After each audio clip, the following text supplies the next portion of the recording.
Next topic है postal ballot. Postal ballot company act 13 के अंदर उन्होंने पोस्टल बैलट मीन्स कि जो हमने वोटिंग करनी है बाय पोस्ट, मतलब इलेक्ट्रॉनिकल मोड के ऑनलाइन, या वोटिंग जो हम जो भी वोट्स करेंगे किसके थ्रू करेंगे, बाय पोस्ट करेंगे ऑनलाइन मोड के थ्रू, तो that is called the postal ballot. इसमें हमने जो भी वोटिंग्स करनी है, जैसे मीटिंग होती है उसमें वोट्स करते हैं ना, तो इसमें हमने इलेक्ट्रॉनिकल मोड के बेस के ऊपर वोटिंग करनी है।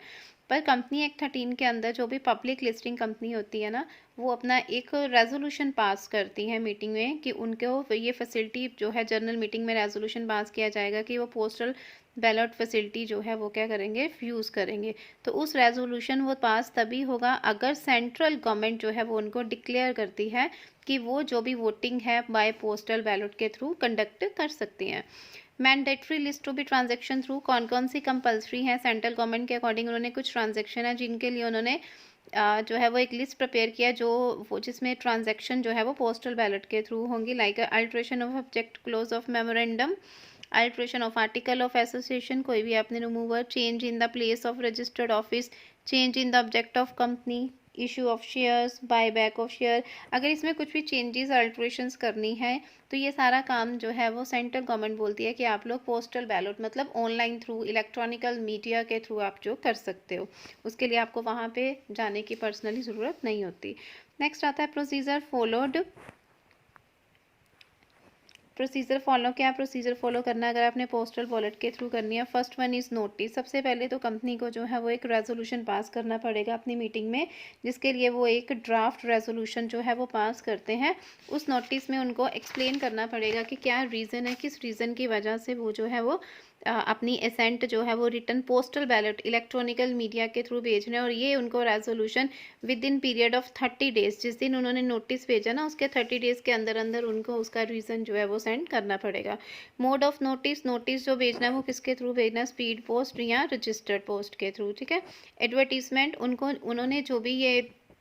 नोटिस भेज रहे हैं जो भी पोस्टल, तो उनको ही उनको एडवर्टीजमेंट देनी पड़ती है, और advertisement at least once in vernacular newspaper, जो भी उस एरिया की लैंग्वेज, जो वर्नाक्यूलर लैंग्वेज होगी उस डिस्ट्रिक्ट की, उस लैंग्वेज में उनको जो अपनी एडवर्टीजमेंट जो है वो देनी पड़ेगी रजिस्टर्ड ऑफिस से related, and at least once in English language in English newspaper. एक तो वर्नाक्यूलर जो उस एरिया की, जैसे हमारे एरिया की पंजाबी न्यूज़पेपर होती है ना, और एक इंग्लिश न्यूज़पेपर में भी उनको इंग्लिश लैंग्वेज में भी वो ऐड देनी पड़ेगी। अब ऐड में क्या क्या बता सकते हैं वो, date of completion of dispatch of notice, किस दिन डेट नोटिस किया, वोटिंग किस दिन हुई, एंड ऑफ वोटिंग कब हुआ, स्टेटमेंट ऑफ कौन सी ट्रांजेक्शन्स उन्होंने जो है वो वोटिंग जो भी किया है इलेक्ट्रॉनिक मील्स वो, उसके अलावा कोई भी statement to effect of the members who have not receive postal ballot from any apply to be company and obtain a duplicate, अगर उनके पास वो नहीं पहुंची है पोस्टल बैलेट के थ्रू इन्फॉर्मेशन वोटिंग, तो उनको एक डुप्लीकेट कॉपी जो है वो सेंड करनी पड़ती है। ये सारी उनको एडवर्टीजमेंट जो है वो देनी पड़ती है। नेक्स्ट आता था display notice on the company website. इसके अलावा उनको नोटिस पोस्टल वॉलेट जो है उसके रिलेटेड उनको कंपनी की वेबसाइट के ऊपर नोटिस जो है वो इशू करना पड़ता है, एंड नोटिस जो है वो कंपनी को की वेबसाइट पे तो इशू किया है, प्लस जितने भी कंपनी के मेंबर्स होंगे उनको वो सेंड करना पड़ेगा, और उस नोटिस को वो तब तक वहाँ पे वेबसाइट में रखेंगे till the last date for receipt of postal ballot from the members, जब तक वो मेंबर से वोटिंग पोस्टल बैलेट मतलब वोटिंग नहीं ले रिसीव नहीं कर देते, तब तक वो नोटिस जो है वो वेबसाइट के ऊपर रहेगा। उसके बाद appointment of the securitiser, board of director जो है ना वो एक सिक्योरिटाइजर जो है अपॉइंट कर सकते हैं, और सिक्योरिटाइजर वही पर्सन होगा who is not the employment of company, जो कंपनी का ऑलरेडी मेंबर नहीं है, कहीं कोई बाहर से ही वो एक सिक्योरिटाइजर अपॉइंट करेंगे जो उनकी पोस्टल बैलेट वोटिंग प्रोसेस को फेयर और ट्रांसपेरेंट वे में क्या करेगा, कंडक्ट करेगा, ठीक है। और सिक्योरिटाइजर जो है जो भी अपॉइंट उन्होंने करनी है, तो उसमें मेजॉरिटी ऑफ जिसको भी उन्होंने एज ए सिक्योरिटाइजर अपॉइंट किया, तो मेजॉरिटी ऑफ डायरेक्टर्स की उसके लिए वोटिंग होनी चाहिए कि उस पर्सन को वो एज ए सिक्योरिटाइजर जो है वो सिलेक्ट कर रहे हैं। असेंट टू दी रेजोल्यूशन, अगर उन्होंने कोई रेजोल्यूशन की डिमांड किया, शेयर होल्डर ने पोस्टल बैलेट के थ्रू वोटिंग के थ्रू रेजोल्यूशन पास किया है, तो वो भी वोटिंग जो है इलेक्ट्रॉनिक मीन्स के थ्रू हुई है, तो जनरल मीटिंग में वो उनको क्या कर दिया जाएगा, मतलब सारे जितने भी बोर्ड ऑफ डायरेक्टर्स हैं उनको वो कन्वे कर दिया जाएगा उनके बिहाफ के ऊपर कि जो भी उन्होंने रेजोल्यूशन जो है वो क्या किया है, पास किया है। फॉर्मेलिटीज बाय द सिक्योरिटाइजर, जो पोस्टल बैलेट है वो क्या करता है, शेयर होल्डर पोस्टल बैलेट जो है वो रिसीव करेगा back from the share holder shall be kept in the safe custody of this, जो भी पोस्ट उन्होंने वोटिंग रिसीव की है ना, तो वो वोट्स जो सिक्योरिटाइजर अपने पास सेफ कस्टडी में रखेगा और उनको वोटिंग को लेने के बाद वो क्या करेगा, कोई भी पर्सन जो है उस पोस्टल बैलेट को जो है डिस्ट्रॉय नहीं कर सकता। मतलब उसी के बेस के ऊपर उनकी वोटिंग होगी और उसी वोटिंग जो आई है उसी के बेस के ऊपर उनके जो है डिसीजन होंगे। तो सिक्योरिटाइजर वो रिपोर्ट को as soon as possible after the last date of receipt of postal but not later than 7 days, मतलब विद इन, जब उन्होंने वो वोटिंग रिसीव किया है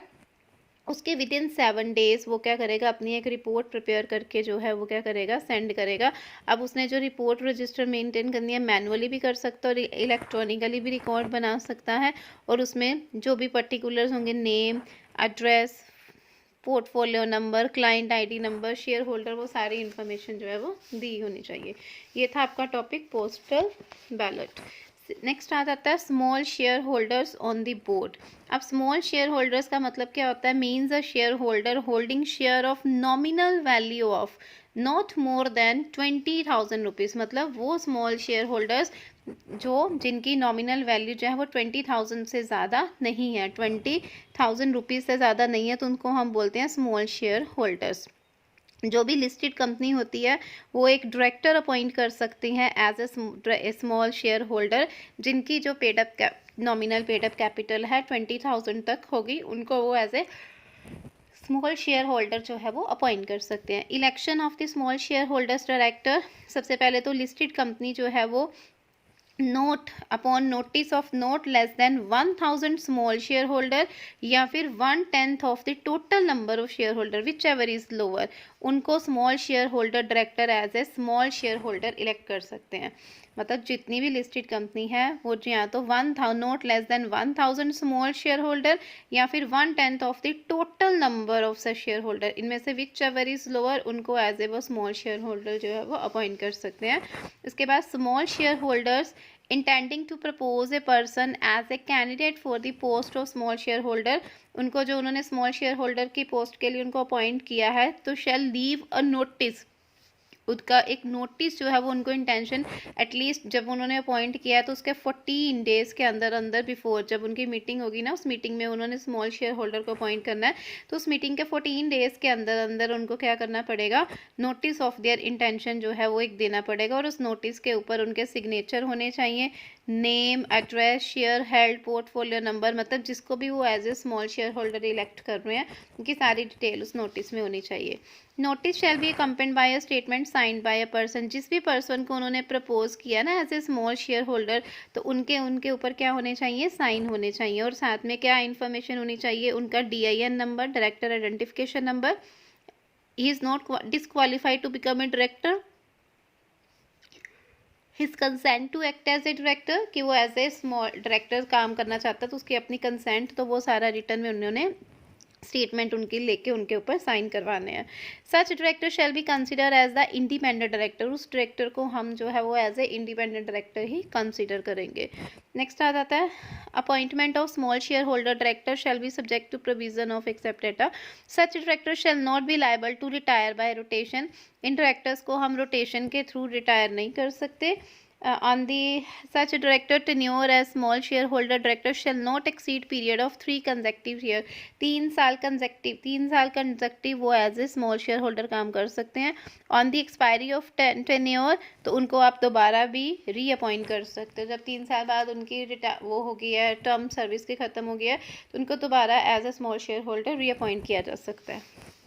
नेक्स्ट है डिसक्वालीफिकेशन, कोई भी पर्सन जिसको आपने स्मॉल शेयर होल्डर अपॉइंट किया है तो उसको आप डिसक्वालीफाई कर सकते हो अगर वो टर्म्स को, अगर वो जो भी उनकी टर्म्स एंड कंडीशंस है उनको फॉलो नहीं करते तो उनको आप डिसक्वालीफाई कर सकते हो। वैकेंसी क्या है, person appointed as small share holder director shall vacate the office if director incur any of disqualification, office of director become vacant and director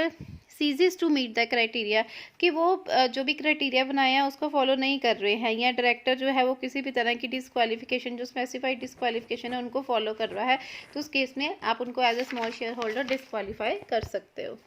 limitation क्या है? No person shall hold the position of small share holder director in more than 2 companies at the same time, मतलब same time पर वो एक से ज़्यादा company, no more than 2 company में वो as a small share holder काम नहीं कर सकता। अगर वो 2 कंपनी से ज़्यादा में as a small share holder काम कर रहा है तो उसको डिस्क्वालीफाई कर दिया जाएगा। A small shareholder director shall not for a period of 3 years for the date on which ceases to hold offices in a company be appointed in associate with such company in any other capacity directly or indirectly। 3 साल के लिए हमने बोला कि उसको कंजेक्टिव हम small share holder, तो इट मीन्स 3 साल तक वो एटलीस्ट वो क्या रहेगा, as a small share holder ही काम कर सकता है। तो उसको आप स्मॉल शेयर होल्डर से ही उस कंपनी के डायरेक्टर में उसको आप दोबारा से एज ए डायरेक्टर अपॉइंट नहीं कर सकते हो 3 साल तक। 3 साल के बाद आप उसको दोबारा से या तो स्मॉल शेयर होल्डर या फिर डायरेक्टर में कन्वर्ट कर सकते हो, बट ये उनकी लिमिटेशन है कि 3 साल तक उनको as a small share holder ही काम करना पड़ेगा।